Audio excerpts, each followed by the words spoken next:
Pollination আর তার types. দেখো pollination কাকে বলছে, আগের দিন আমি একটু বলেছিলাম পলিনেশন মানে হচ্ছে যে অ্যান্থার থেকে এই যে ট্রান্সফার হচ্ছে অ্যান্থার থেকে পোলেন গ্রেনস কোথায় ট্রান্সফার হচ্ছে, স্টিগমাতে। এই প্রসেসটাকে আমরা কি বলছি, পলিনেশন। তো এই আমাদের এই যে ট্রান্সফারটা কিসের থ্রু হতে পারে, ওয়াটার থ্রু হতে পারে, উইন্ড থ্রু হতে পারে আর ইনসেক্ট থ্রু হতে পারে। তো এই পলিনেশন আমাদের দুটো টাইপসের হয়, একটা হচ্ছে সেল, একটা হচ্ছে ক্রস। সেল পলিনেশন মানে কি, সেল মানে আমরা সবাই জানি সেল মানে হচ্ছে নিচে। তো দেখো সাপোজ এখানে একটা প্ল্যান্ট আছে, এই প্ল্যান্টের অ্যান্থার, এই প্ল্যান্টে মনে করো দুটো ফ্লাওয়ার আছে।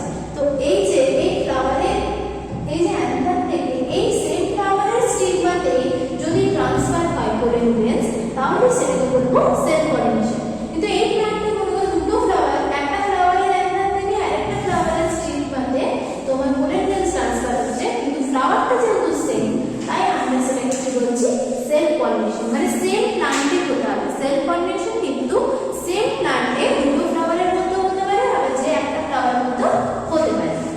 কিন্তু ক্রস পলিনেশন মানে হচ্ছে ডিফারেন্ট ফ্লাওয়ার ডিফারেন্ট প্ল্যান্টের মধ্যে হবে।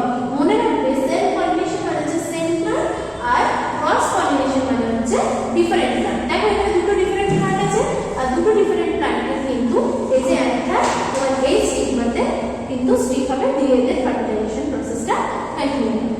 কিন্তু এখানে দেখো ডিফারেন্ট প্ল্যান্ট হতে পারে, বাট স্পিসিসটা হবে সেম। মানে হিবিস্কাসের তোমার অ্যান্থার কিন্তু হিবিস্কাসেই যাবে, হিবিস্কাস কিন্তু রোজে হবে না। মানে সেম স্পিসিস হতে পারে, ডিফারেন্ট প্ল্যান্ট হবে শিওর, বাট এই স্পিসিসটা কিন্তু সেম হবে। আমার ভিডিওগুলো ভালো লাগলে আমার চ্যানেলটাকে লাইক, শেয়ার আর সাবস্ক্রাইব করে দিও।